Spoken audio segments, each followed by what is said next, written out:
So I've updated my document by creating an additional array called blocked path. These are going to be the messages when you can't move any further. So each of these corresponds to the map location that you're currently at. So again, this is where you can really customize the experience to be something that you like and that you want. So what we want to do now is update it. So instead of cannot go in these directions, we want to change our game message to blocked path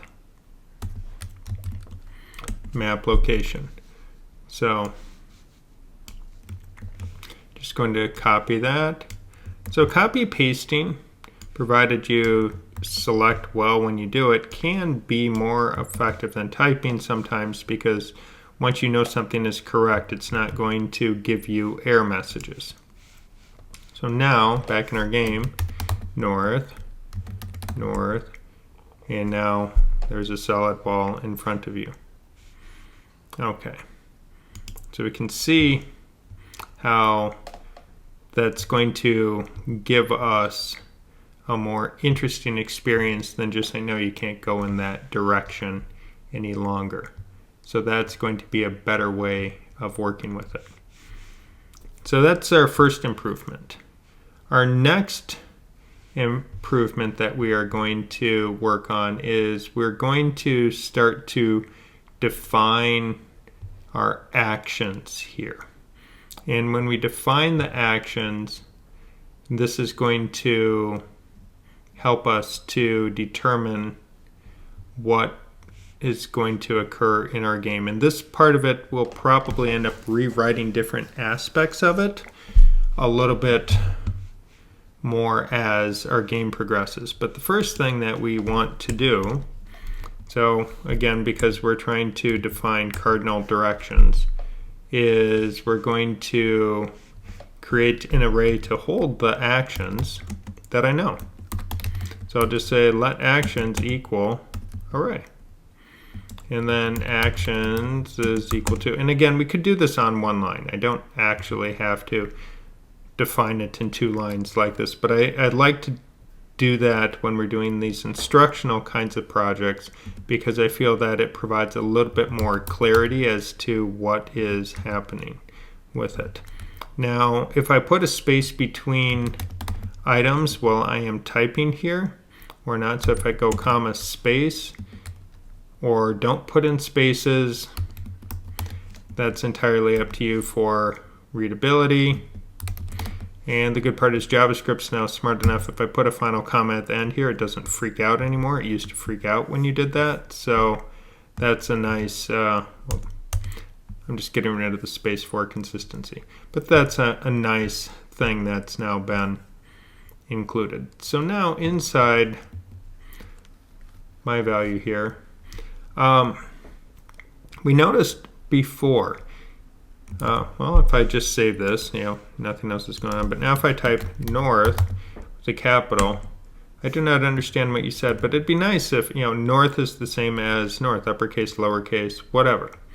So we're going to say let game input be equal to input dot value dot to lower case. So that now knocks it down. Now what we're going to do is we're going to create an additional variable, action. Notice this is not plural, this is now the singular. The plural is our array of actions that we have. The singular is the individual action that we are going to be looking for. Now, going back to our early backpack experiments, which I'm just going to close that so it's a little cleaner to look at. Going back to our earlier backpack experiments, we were able to use index of to find out if something was there. So I'm going to make a for loop, and the array I want to go through this time is my actions, plural, on this. And I'm going to just get rid of that and say if game input dot index of actions. So if we can find that, now I'm going in between those because the yellow parenthesis corresponds to the index of ones. So if that action is not equal to -1, then what I'm going to say is action is equal to actions, plural, I. So it's equal to that one. And once I've found an action and what has been typed, then we can go with it. And this is where we're going to see something really cool happen here. And just like before, we'll want to exit out of this loop if we find a correct action. So that's our first step. And what we're actually doing is we're modifying our project so we can start to provide input in more natural language instead of just kind of short, terse statements with it.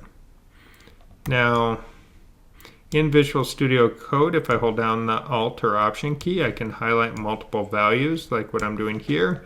So I've highlighted those 4 items, and I type action, and now it updates all of those in one fell swoop. So that is a nice thing you can do when you're working with a code editor. So now it's using action. And part of the reason we're doing this is we're going to have more actions than just these 4 directions. We'll have use, we will have drop, we will have take. So we're going to start building this out a little bit more. But now let's save this and see if things are working here. And if I say north, okay, good. But if I say go east, like this, that worked. And I could even say west, capital W this time, capital W-E-S-T, and it doesn't care. So now I could say walk south. So we're starting to move into a more natural kind of language. So we're not just making it like I'm pressing buttons on a controller. We're trying to make this almost a conversational where I'm expressing in standard language, standard English to the computer what I want to do. And it goes through whatever command I type in. I want to walk south. Boom. We go south. So some people will feel the need when they're playing something not to be super efficient with their typing commands, but instead want to be able to have more natural language. And that's what we've accomplished by using lowercase and using our function to search through our actions.